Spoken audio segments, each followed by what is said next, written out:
నమస్తే శివాభి న్యూస్కి స్వాగతం. నా పేరు సురేష్. ఈనాటి వార్తల్లోని ముఖ్యాంశాలు.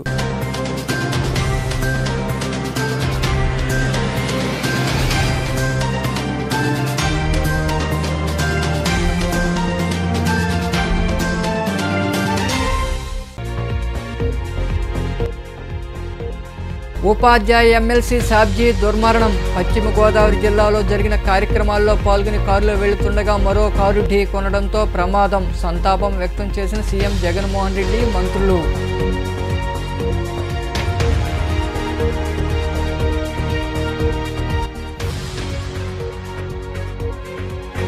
టీడీపీ అధికారంలోకి రాగానే సంక్షేమ పథకాలన్నీ అమలు చేస్తాం. రాపూరు ప్రాంతంలో జరిగిన బాబు షూరిటీ భవిష్యత్తుకు గ్యారంటీ కార్యక్రమంలో పాల్గొని మాట్లాడిన మాజీ ఎమ్మెల్యే కురుగొండ్ల రామకృష్ణ.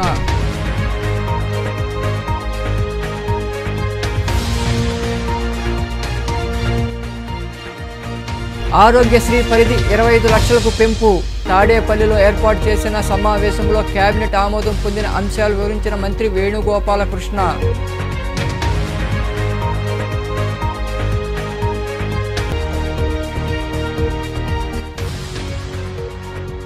వైభవంగా కోటమ్మ తల్లికి పూజలు. కోట పట్టణంలో కొలువై ఉన్న శ్రీ కోటమ్మ తల్లి ఆలయంలో జరిగిన పూజా కార్యక్రమాల్లో విరివిగా పాల్గొని అమ్మవారిని దర్శించుకున్న భక్తులు. అనంతరం అన్నదాన కార్యక్రమం. ఉపాధ్యాయ ఎమ్మెల్సీ షేక్ సాబ్జీ రోడ్డు ప్రమాదంలో మృతి చెందారు. పశ్చిమ గోదావరి జిల్లా ఉండి మండలంలోని చెరుకువాడ రైసు మిల్లు సమీపంలో ఆయన ప్రయాణిస్తున్న కారును మరో కారు ఢీకొనడంతో ఈ ప్రమాదం జరిగింది. ఈయన మృతికి సీఎం జగన్మోహన్ రెడ్డి, మంత్రులు సంతాపం తెలిపారు. పశ్చిమ గోదావరి జిల్లా ఉండి మండలంలోని చెరుకువాడ రైసు మిల్లు సమీపంలో ఎమ్మెల్సీ షేక్ సాబ్జీ ప్రయాణిస్తున్న కారును మరో కారు వేగంగా వచ్చి ఢీకుంది. ఈ ప్రమాదంలో ఉపాధ్యాయ ఎమ్మెల్సీ సాబ్జీ అక్కడికక్కడే మృతి చెందారు. భీమవరంలో అంగన్వాడీ ఆశా కార్యకర్తలు చేస్తున్న నిరసన కార్యక్రమాల్లో పాల్గొని తిరుగు ప్రయాణంలో ఈ ప్రమాదం చోటు చేసుకుంది. ఎమ్మెల్సీ కూర్చున్న వైపు బలంగా తగలడంతో ఆయన అక్కడికక్కడే మృతి చెందారు. మంత్రివర్గ సమావేశం జరుగుతుండగా ఎమ్మెల్సీ షేక్ సాబ్జీ మరణవార్త తెలుసుకున్న సీఎం జగన్మోహన్ రెడ్డి దిగ్భ్రాంతి వ్యక్తం చేశారు. ఈ మేరకు మంత్రివర్గం సంతాపం వ్యక్తం చేసింది. 2 నిమిషాల పాటు మౌనం పాటించారు. ఆరోగ్యశ్రీ పరిమితిని 25 లక్షల రూపాయలకు పెంచుతూ ఏపీ కేబినెట్ ఆమోదం తెలిపిందని మంత్రి చెన్నుబోయిన వేణుగోపాలకృష్ణ పేర్కొన్నారు. తాడేపల్లిలో ఏర్పాటు చేసిన మీడియా సమావేశంలో మంత్రి మాట్లాడుతూ జనవరి నుండి సామాజిక పింఛన్లు 3,000 రూపాయలకు పెంచుతూ నిర్ణయం సీఎం జగన్మోహన్ రెడ్డి తీసుకున్నారన్నారు. మొత్తం 45 అంశాలపై కేబినెట్ చర్చించి ఆమోదం తెలిపిందని మంత్రి వేణుగోపాలకృష్ణ వివరించారు. ఇక్కడ 90% కుటుంబాలకి ఆరోగ్యశ్రీ సేవలు అందిస్తున్నాం. ఏడాదికి 5 లక్షల అంటే సుమారు 40,000 రూపాయలు ఆదాయం కలిగినటువంటి వారికి కూడా ఈ ఆరోగ్యశ్రీ సంబంధించినటువంటి సేవలు అందించే దానికి పరిధి 5 లక్షల ఆదాయం ఉన్న వారికి కూడా ఆరోగ్యశ్రీ కార్డు ద్వారా వైద్యం పొందొచ్చు. 25 లక్షల రూపాయలు విలువ చేసేటువంటి వైద్యాన్ని కూడా పొందడానికి వారికి అందరికీ కూడా వెసులుబాటు తీసుకోవడం జరిగింది. జనవరి 29 నుండి ఫిబ్రవరి 10 వరకు చేయూత కార్యక్రమం 10 రోజుల పాటు చేయూత కార్యక్రమం, వైఎస్ఆర్ చేయూత కార్యక్రమం అమలుపై కేబినెట్కు సమగ్ర నివేదిక అందింది. చెల్లెమ్మలు చేయూత అంటే 18,750 రూపాయలు. ఇక్కడ కూడా వారి స్వావలంబన సాధికారత లక్ష్యమే. వైఎస్ఆర్ చేయూత కార్యక్రమం దేశంలో ఎక్కడా లేదు. అంటే 45 ఏళ్ళు దాటి 60 సంవత్సరాలు ఉన్నటువంటి మహిళల కోసం పనిచేటువంటి కార్యక్రమాన్ని జగన్మోహన్ రెడ్డి గారు అంటే మహిళా సాధికారిత సాధన లక్ష్యంగా ప్రభుత్వం ఉందని, దాన్ని ఇది 4వ విడత కార్యక్రమం. వారికి కూడా వారి చేయూత ద్వారా జీవన స్థితి మారుతుంది ఖచ్చితంగా అనేటువంటిది 18,750 చెప్పిన వారి ఖాతాల్లో వేసేటువంటి కార్యక్రమానికి కూడా జగన్మోహన్ రెడ్డి గారు తీసుకున్న నిర్ణయానికి కేబినెట్ మంత్రిమండలి ఆమోదం తెలియజేసింది. పాదయాత్రలో చెప్పిన మాట, మేనిఫెస్టోలో ఇచ్చిన హామీ నిలబెట్టుకుంటూ రాష్ట్ర ప్రభుత్వం మళ్ళీ ఒక కీలక నిర్ణయం. ఇది గొప్ప నిర్ణయం. 1వ తారీఖు అంటే 1వ తారీఖు నుండి అవ్వాతాతలు, వితంతులు, ఒంటరి మహిళలు, చేనేత, కళ్ళు గీత కార్మికులు, చర్మకారులు, HIV వ్యాధిగ్రస్తులు, మత్స్యకారులు అందించేటువంటి పెన్షన్, మరొకసారి చెప్తున్నాను, పెన్షన్ ఇచ్చిన మాట నిలుపుకుంటూ 2,750 రూపాయలు ఉన్నటువంటి పెన్షను 3,000కు పెంచుతూ జనవరి 1వ తారీఖు నుండి అంటే ఆ రోజు ప్రభుత్వం ఏర్పడ్డ మొట్టమొదటిదే సుమారుగా మొట్టమొదటిసారి 2,250 రూపాయలకు పెంచినటువంటి పెన్షన్ 3,000కు పెంచుతానని చెప్పినటువంటి ముఖ్యమంత్రి 3,000కు పెంచుతూ జనవరి 1వ తారీఖు నుంచి 5వ తారీఖు వరకు పెన్షన్ 8వ తారీఖు వరకు పెన్షన్ పంచేటువంటి 1వ తారీఖు నుంచి 8వ తారీఖు వరకు పెన్షన్ పంచేటువంటి కార్యక్రమాన్ని 65,33,781 మందికి 65,33,781 మందికి గత ప్రభుత్వ హయాంలో నెలకు 400 కోట్ల రూపాయల లోపు 400 కోట్ల రూపాయల లోపు మాత్రమే పెన్షన్ పంపిణీ ఉండేది. టీడీపీ అధికారంలోకి వస్తే మేనిఫెస్టోలో పొందుపరిచిన సంక్షేమ పథకాలను అమలు చేస్తామని, వచ్చే ఎన్నికల్లో టీడీపీని గెలిపించాలని మాజీ ఎమ్మెల్యే కురుగుండ్ల రామకృష్ణ కోరారు. రాపూరు పంచాయతీలో నిర్వహించిన బాబు షూరిటీ భవిష్యత్తు గ్యారంటీ కార్యక్రమంలో ఆయన పాల్గొని ప్రజలతో మాట్లాడారు. కరపత్రాలు పంపిణీ చేశారు. ఈ కార్యక్రమంలో నాయకులు దొందోలు వెంకటేశ్వర రెడ్డి, రాఘవరెడ్డి, శివరామకృష్ణ, రత్నయ్య తదితరులు పాల్గొన్నారు.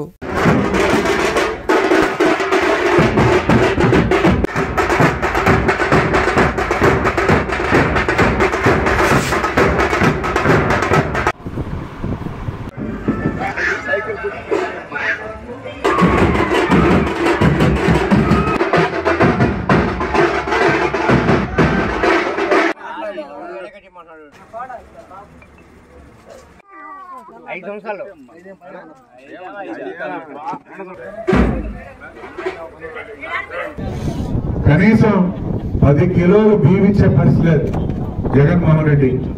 అదే తెలుగుదేశం ప్రభుత్వంలో ఆ రోజు 70 కిలోలు బియ్యం ఇచ్చాం, డబ్బులు 11,500 రూపాయలు డబ్బులు ఇచ్చాం. ఇల్లు ఏదైనా కూలిపోయినా ఏదైనా ఈరోజు తిరుగుతా ఉంటే పాపం వాళ్ళు అల్లో రాజేంద్ర కొట్టుకుంటా ఉన్నారు. నేను ఈరోజు ఆపలు తిరుగుతా ఉంటే కూడా అయ్యా మా గోడ పడిపోయినాయి వచ్చి చూడాయని చెప్పి చెప్తున్నారు.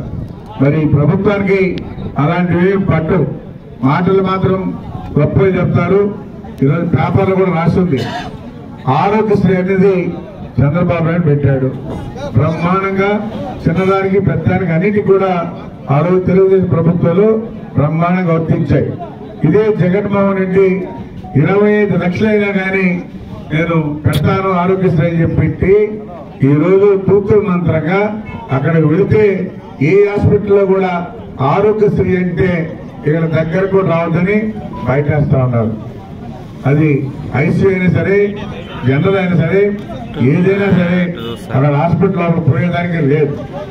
ఆరోగ్యశ్రీ అంటే లేదు ఈ హాస్పిటల్ పడుకుంటా ఉన్నారు. ఆ రోజు తెలుగుదేశం ప్రభుత్వంలో బ్రహ్మాండంగా ప్రైవేట్ హాస్పిటల్ కూడా బ్రహ్మాండంగా చేశారు. ఈరోజు అలాంటివి ఏమీ లేవు. ఈ జగన్మోహన్కి వర్షం వస్తే పట్టుకోదు.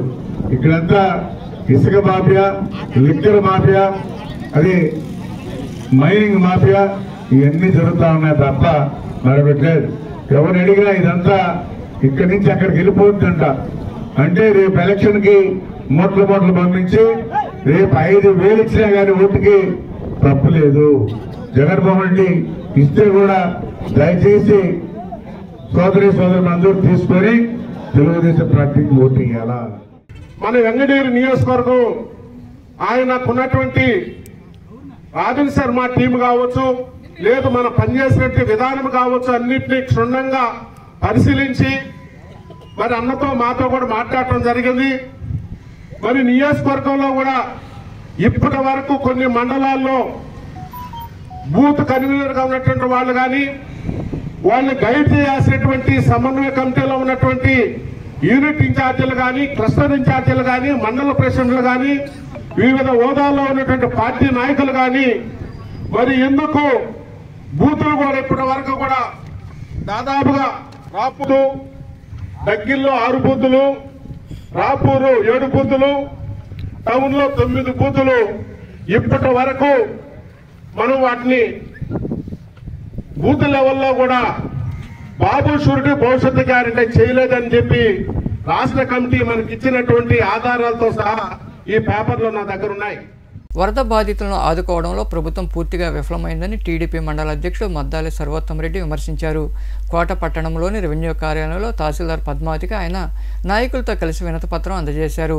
శ్రీలక్ష్మమ్మ గిరిజన కాలనీ, వెంకన్నపాళెం గ్రామాల్లో గిరిజనులకు వరద సాయం అందలేదని, పేదలకు న్యాయం చేయాలని వారు కోరారు. ఈ కార్యక్రమంలో నాయకులు జలీల్ అహ్మద్, శంసుద్దీన్, రాధాకృష్ణారెడ్డి, మధు యాదవ్, పోలమ్మ, బాబు తదితరులు పాల్గొన్నారు.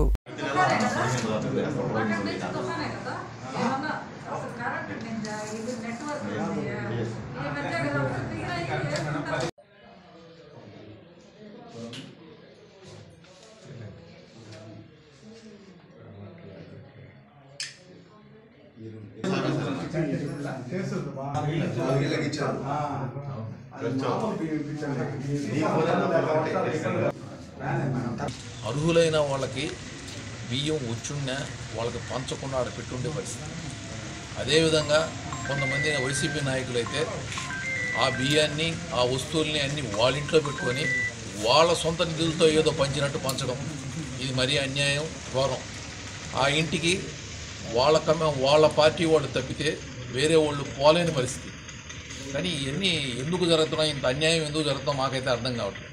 ఇప్పుడు కూడా ఈ వరదల్లో కూడా రాజకీయం అంటే నిజంగా ఇబ్బందికర పరిస్థితి. ప్రతి ఒక్కరిని ఆదుకోవాల్సిన పరిస్థితి. ముఖ్యంగా నేను నా తెలుగుదేశం పార్టీ నాయకులకు అందరికీ ధన్యవాదాలు తెలియజేస్తున్నాను. ఎందుకంటే చాలా ఊర్లలో మా నాయకులు అక్కడ ఉండే పరిస్థితులను బట్టి వాళ్ళందరినీ ఆదుకోవడం, వాళ్ళకి కావాల్సిన సామాన్లు ఇవ్వడం, వాళ్ళకి భోజనాలు అందజేయడం ఇవన్నీ చేశారు. వాళ్ళందరికీ పేరు పేరున కృతజ్ఞతలు తెలియజేస్తున్నాను. కానీ ఈ ప్రభుత్వం మటుకు నిలువున ముంచేస్తుంది పేదవాళ్ళని. పాపం ఈరోజు వాళ్ళకి ఈరోజు కూడా ఈ వారం రోజుల నుంచి పస్తులుండే పరిస్థితి చాలా ఫ్యామిలీ. ఈ రోజుకి ఎస్సీ ఎస్టీలలో మొత్తం అందరికీ ఇవ్వమని ఆల్రెడీ పైన అందరూ అనుకుంటున్నాం. కానీ చాలా ఊళ్ళల్లో చాలా గ్రామాలలో ఇప్పుడు సాయం అందని పరిస్థితి. అదేవిధంగా నేను ఈరోజు మా కోటలో మా నాయకురాలు సిద్ధపరెడ్డి పోలమ్మ వచ్చి మాకు చెప్పడం జరిగింది. ఆడ 20-30 ఫ్యామిలీలకి ఇంకా అందలేదని, దాని రిప్రజెంటేషన్ కోసం వచ్చి ఎంఆర్ఓని కలిసి రిప్రజెంటేషన్ ఇచ్చాము. ఆమె సానుకూలంగా స్పందించారు. రేపు ఎల్లుండిలో వాళ్ళకి ఆ సరుకులు అందజేస్తూ ఉన్నారు, సంతోషం. కానీ మిగతా దగ్గర కూడా అందరినీ అన్ని గ్రామాల్లో పేదవాళ్ళని ఆదుకోవాలని, మైనారిటీలని ముఖ్యంగా పేదల్ని వాళ్ళకి అర్హులా కాదా అని చూడకుండా అసలు ఏ విధమైన షరతులు లేకుండా వాళ్ళందరికీ బియ్యం పంపిణీ చేయాలని కోరుకుంటూ సెలవు. ఈరోజు మా తెలుగుదేశం పార్టీ నాయకులందరూ కూడా ఈ తుఫాన్ బాధితులకి సహాయం అందించడంలో పక్షపాత వైఖరి వహిస్తున్నారని మా నాయకురాలు సిద్ధపరెడ్డి పోలమ్మ గారు మా దృష్టికి తీసుకురావడం, శ్రీలక్ష్యం గిరిజన కాలనీలో సుమారుగా 25 కుటుంబాలకి, గిరిజన కుటుంబాలకి ఈ యొక్క మిచిల్ తుఫాన్కి సీఎం గారు ప్రకటించినట్టు 2,500 రూపాయల డబ్బులు మరియు 25 కిలోల బియ్యము, ఉల్లిగడ్డ, ఆలుగడ్డ, నూనె, నిత్యావసర వస్తువుల్ని ఇంతవరకు కూడా మా గిరిజన కాలనీలో, శ్రీలక్ష్యం గిరిజన కాలనీలో అందించలేదు. ఎంఆర్ఓ గారికి ఇప్పుడే మా తెలుగుదేశం పార్టీ తరఫున ఈ కుటుంబ సభ్యులు కూడా ఇక్కడికే వచ్చి ఉన్నారు. వారందరి తరఫున లిఖితపూర్వకంగా అర్జీ ఇచ్చి వీళ్ళకి న్యాయం చేయమన్నాము. ఎంఆర్ఓ గారు స్పందించి త్వరలోనే వారికి న్యాయం చేస్తారని చెప్పారు. కోట పట్టణంలో కొలువై ఉన్న శ్రీ కోటమ్మ తల్లి అమ్మవారి ఆలయంలో అమ్మవారిని విశేషంగా అలంకరించారు. భక్తులు అధిక సంఖ్యలో పాల్గొని కోటమ్మ తల్లిని దర్శించుకున్నారు. ఆలయ ధర్మకర్త నల్లపరెడ్డి జగన్మోహన్ రెడ్డి ఆధ్వర్యంలో దాతల సహకారంతో అన్నదాన కార్యక్రమం జరిగింది. ప్రతి శుక్రవారం నిర్వహించే అన్నదాన కార్యక్రమానికి దాతలుగా హైదరాబాద్కు చెందిన గండ్రకోట రిపుహరి, సీతా మహాలక్ష్మి, ఫణిసాయి మనోహర్, మేఘన, సుబ్రహ్మణ్య సాయి భరద్వాజ్ వ్యవహరించారు.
కోటమ్మ తల్లి ఆశీస్సులతో కోటమ్మ తల్లి దేవస్థానం చైర్మన్ గారైన నల్లపరెడ్డి జగన్మోహన్ రెడ్డి గారు దంపతుల పర్యవేక్షణలో 2021 సంవత్సరం డిసెంబర్ నుంచి దాతల సహకారంతో ప్రతి శుక్రవారం జరుగుతున్నటువంటి అన్నప్రసాద వినియోగ కార్యక్రమంలో దేదీప్యమానంగా చాలా చక్కగా ఆనందంగా జరుగుతూ ఉంది. ప్రతి శుక్రవారం ఎంతమందో భక్తులు వస్తారు, వాళ్ళకి ప్రసాదం రూపంలో భోజనం పెట్టి పంపిస్తే వాళ్ళందరూ ఆయురారోగ్యాలతో చాలా బాగుంటారు, తృప్తిగా ఉంటారన్న మంచి ఆలోచనతో ఆయన సంకల్ప బలంతో దాతలు కూడా ఎంతమందో ముందుకొచ్చి ఈ కార్యక్రమాన్ని దిగ్విజయంగా చేస్తున్నారు. రేపు మార్చి లాస్ట్ వరకు కూడా బుక్ అయిపోయిందన్నమాట ప్రతి శుక్రవారం. ఇట్లా అమ్మ ఆశీస్సులతో జరుగుతున్నట్టు ఈ పవిత్రమైనటువంటి అన్నప్రసాద వినియోగ కార్యక్రమం ఎంత అదృష్టం, మన ప్రాంతానికి ఎంత అదృష్టం అన్నమాట. చేసే వాళ్ళకి అదృష్టము, ఇంకా కూడా వడ్డించే వాళ్ళకి ఇంకా అదృష్టం. ఈరోజు అన్నప్రసాద వినియోగ కార్యక్రమానికి దాతలు హైదరాబాద్ వాస్తవ్యులు, గ్రంథకోట విపుల్ హరి గారు, సీతామహాలక్ష్మి గారు, పణిసాయి మనోహర్ గారు, మేఘన గారు, చిరంజీవి సుబ్రహ్మణ్యం సాయి గారు ఈ కార్యక్రమానికి దాతలతో వహించారు. కావున ఇంకా కూడా దాతల ముందుకొచ్చి ఇట్లాంటి కార్యక్రమాలు చేయూతనివ్వాలని మనస్ఫూర్తిగా అందరినీ ఈ మంచి సేవా కార్యక్రమంలోకి ఆహ్వానిస్తున్నాం. సాయిరాం. వార్తలు ముగించే ముందు ముఖ్యాంశాలు మరోసారి.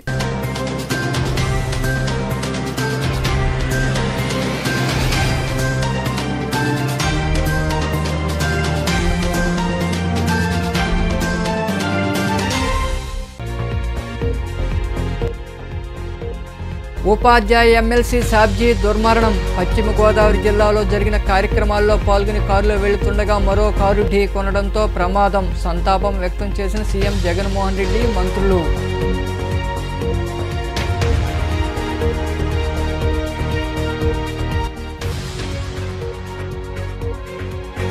టీడీపీ అధికారంలోకి రాగానే సంక్షేమ పథకాలన్నీ అమలు చేస్తాం. రాపూరు ప్రాంతంలో జరిగిన బాబు షూరిటీ భవిష్యత్తుకు గ్యారంటీ కార్యక్రమంలో పాల్గొని మాట్లాడిన మాజీ ఎమ్మెల్యే కురుగొండ్ల రామకృష్ణ.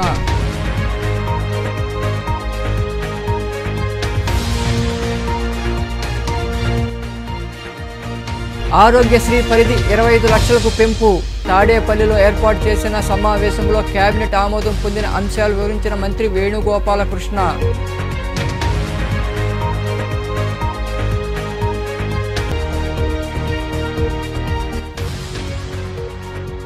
వైభవంగా కోటమ్మ తల్లికి పూజలు. కోట పట్టణంలో కొలువై ఉన్న శ్రీ కోటమ్మ తల్లి ఆలయంలో జరిగిన పూజా కార్యక్రమాల్లో విరివిగా పాల్గొని అమ్మవారిని దర్శించుకున్న భక్తులు. అనంతరం అన్నదాన కార్యక్రమం. ఈ వార్తలు ఇంతటితో సమాప్తం. తిరిగి ప్రసారమయ్యే శివాభినీసులో మళ్ళీ కలుద్దాం. అంతవరకు సెలవు. నమస్తే.